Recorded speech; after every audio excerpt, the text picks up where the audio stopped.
Hello and welcome to Reef Aquatics. My name is Dietz. I am owner and operator of Reef Aquatics. We maintenance, service, setup, anything and everything under the sun as far as aquariums are concerned. Hopefully next year we'll end up gathering enough equipment. We'll end up servicing ponds as well.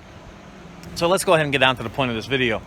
The reason for the video is to provide content that is useful, and I think my current challenge will help out the public. Now, I'm sort of gearing this towards the newcomer, but there's also stuff here that experienced reef keepers can end up taking away from this.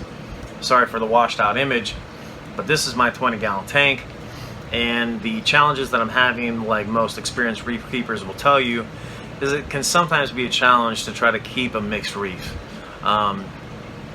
What you do to keep your acros happy doesn't necessarily keep your Aqueons happy or your frog spawn. So there's a ton of challenges. And it's not anything that most normal people under normal circumstances can end up handling, but with my current workload and schedule and things like that, I think I do a better job if I just go ahead and separate the two, and that way I can address parameters that the LPS are going to like versus addressing parameters that the SPS are going to like too. Another reason why I'm choosing to go ahead and put out this content here is because I've seen a lot of do-it-yourself or budget nano builds, things of that nature, on how to set stuff up. But this is going to be more geared towards do-it-yourself. And I think doing a lot of things yourself with the intention and knowing why you're doing them is going to be a lot cheaper in the end. I'm hoping to encourage people to go out and get reef tanks. A lot of people think that it's just too expensive to even think about taking on this kind of a responsibility, and it's not that bad. If done properly and over time, you can gather everything that it is that you need. You don't need the best aqua illumination lighting. You don't need the best what's the other one, ecotech type equipment. You don't need all that. Are there benefits to having that equipment? Absolutely. I'm not gonna lie to you, I own a couple of AI primes. So, going at it that way, it doesn't have to be that expensive. You could do it. You can manage it. You build it slowly. It does cost money. Nobody's going to lie about that. But you don't have to go out and spend all that money all at once. This is going to be more geared towards the newcomer to the hobby, to the trade. We're going to go over the nitrogen cycle.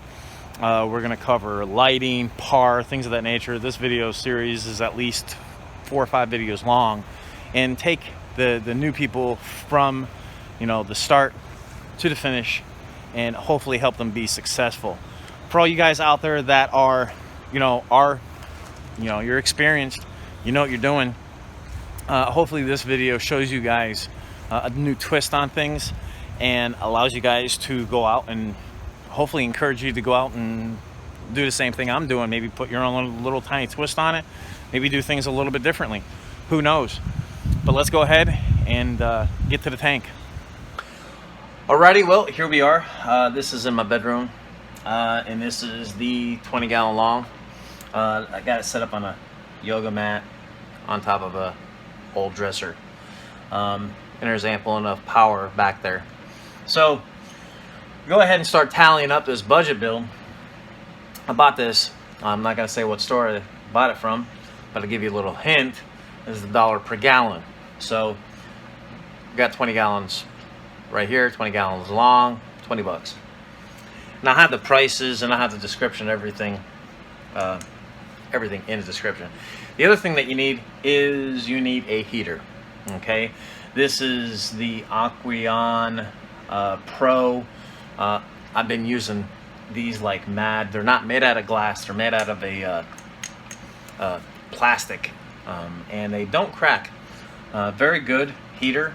Like I said, I own tons of these. Very, very pleased with the performance that I'm getting from them. So we need a good heater. So one thing that we're not going to skimp on. Unfortunately, I think this cost me around $35, $40, but necessary.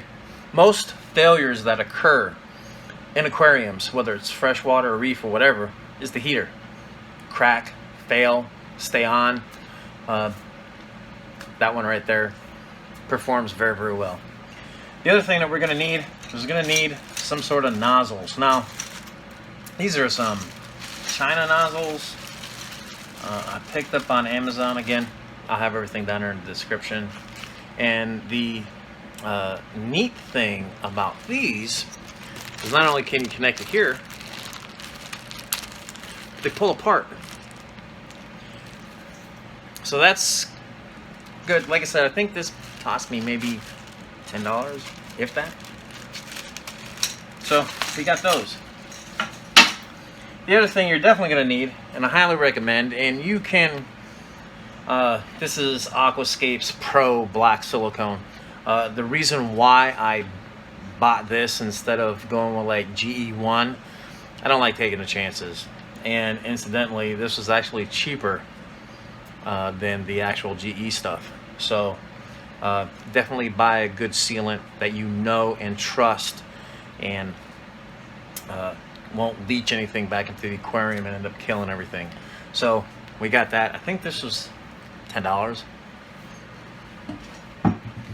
Next, we need something to drive, and I sort of got it mixed up here. This is just an old power head. I know it's a decent power head. I don't even know who makes this.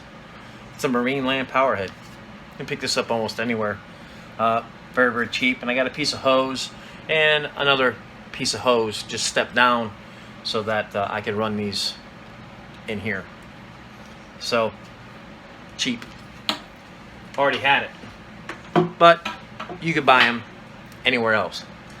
The big thing is the PVC plastic sheet. Now, here it is, lightweight. Most woodworking tools will end up cutting through it, and it's PVC. It's the same stuff that we use to plumb our tanks, so you don't have to worry about anything leaching out. And I think I picked up 3 sheets. I forget exactly how much, but I think it was maybe $30 for a 12 by 12 by 1/4 inch. Cheap. That's it. So let's go ahead and start figuring out what to do with this thing. Alrighty, well, the first thing that we need is dimensions. I believe the cuts were 11 by 3/4 by 11 3/4, which isn't really important if you're building a completely different size aquarium. One thing I definitely would like to remind everybody is to use personal equipment, safety tools, safety glasses, gloves, things of that nature. And if you are using tools, please make sure that you're using them the way that they intended per manufacturer instructions. If you see me doing something wrong, don't do what I do. The other thing too is you could probably get away with using most woodworking tools. If you don't have any power tools, you could probably get away with just using regular hand tools. As far as cutting the sheet right here, if you had a straight edge and a razor, you'd most likely get away with it. But the power tools do make for nicer cuts and a better presentation, in my opinion. The one other thing too that you need to keep in mind is to chamfer your corners that are going to be in contact with silicone. We do not want to disrupt the original seal of the aquarium. Alright, next we're going to go ahead and cut a hole for a filter sock. I ended up using a 3-inch hole saw. I believe that, or a 3.5 is what I ended up using. I believe that if there is a 3 3/4 out there, it'd probably work better. I did have to hand carve the hole out a little bit more to get the filter sock to fit. But if you just drill 4 inches, you're gonna be a little big. So I think 3 3/4 would be a better hole saw, if they even make such a thing. Like I said, I used a 3.5 and I trimmed out the inside. Now here we go, we either got to figure out what the cut is, and for a 4-inch sock I felt that 5-inch square was the better option as far as being able to get the sock in and out. It just looked like it would probably make things a lot cleaner.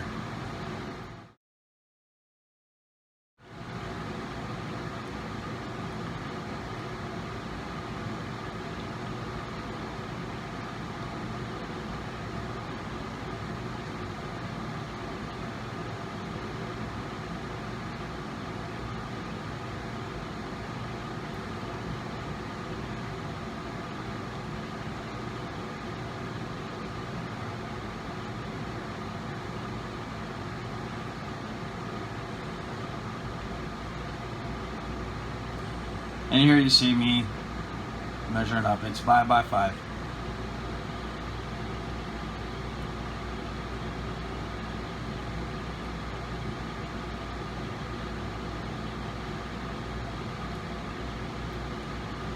Now the next thing we need to do is work on the weir. And you can see here I've actually scribed out the notches where the weir is going to be located, and I simply did this with the table saw. Just literally make a cut, move it an eighth of an inch, make another cut, move it an eighth of an inch, make another cut. And again, I'm not going to make you guys sit through all this, but as far as hand tools go, you probably could get away with drilling a 1/8 inch hole and then cutting from the top down to meet it. That would probably be the best alternative to not having a table saw.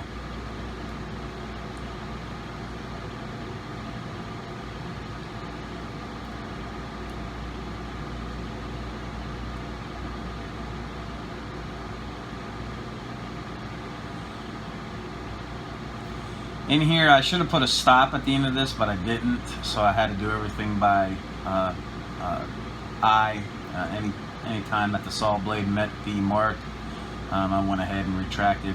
You can see here, did a pretty good job, and the saw blade actually cut out a undercut, so the overflow is completely silent.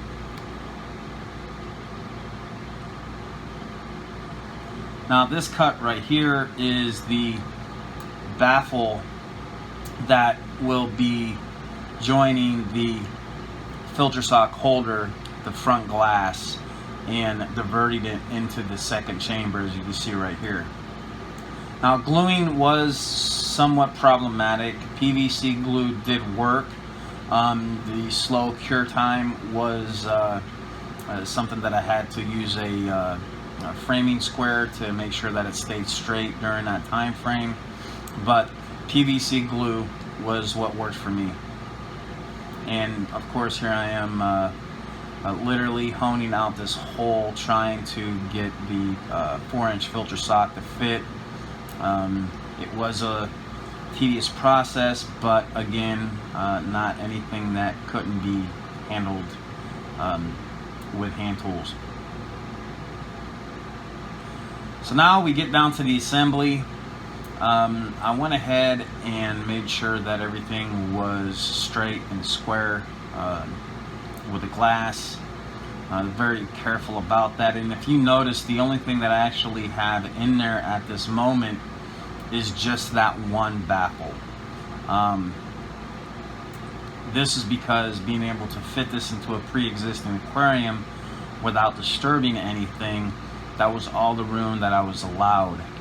Which, not, only having 5 inches is kind of difficult, and we'll get to that here in a second. What I'm doing right now is I'm using a Sharpie on the outside of the aquarium, not on the inside, but on the outside of the aquarium, and I'm tracing out where these panels are going to be located. I don't really want to make a mess out of things, and tracing these lines is going to give me some place to apply the silicone. And what you'll see me doing right here is definitely make sure that take some alcohol and clean anything that you're going to be siliconing to. This will definitely make sure that you've got good adhesion between the silicone and your PVC panels. And take your time and definitely make sure that everything's nice and clean. And here we go with the silicone, and again, we've cleaned it. We already have a line to follow. We're siliconing in place, and we'll end up putting the wall in to meet it. And this part of the job is messy, so be prepared. You will make your fingers a mess, and you will most likely be pulling off silicone for a couple of days from your fingers. And again, everywhere where I put that line, I went ahead and made sure that I had a good, healthy silicone bead. And again, this is the difficulty, because this had to go in at an angle and twist the end, and you can see how it's gotta come straight in order to meet everything. And once we lined up with that silicone, we already had a pretty good bead in between everything. The other thing too, the reason why to leave the baffles out is it's very difficult. You only have 5 inches of space in here, and I have a very large hand, and it's kind of difficult to silicone everything from the inside. Theoretically, it should be siliconed on both sides of this wall, but do the best that you can. Because of the nature of what it is that we're doing, the equilibrium between the two won't put a lot of pressure on your main wall, but you should definitely be trying to get silicones on both sides. Kind of important. Now for the first baffle, I really can't get the gun and the cocking gun in there to silicone or make a layout, so my idea is to put some silicone on it prior to, and then sticking it in. And again, the silicone, it needs to stop the water, but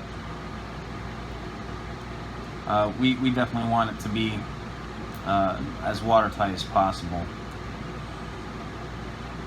And because I couldn't get the gun in there, it was literally just utilizing fingers and siliconing it up.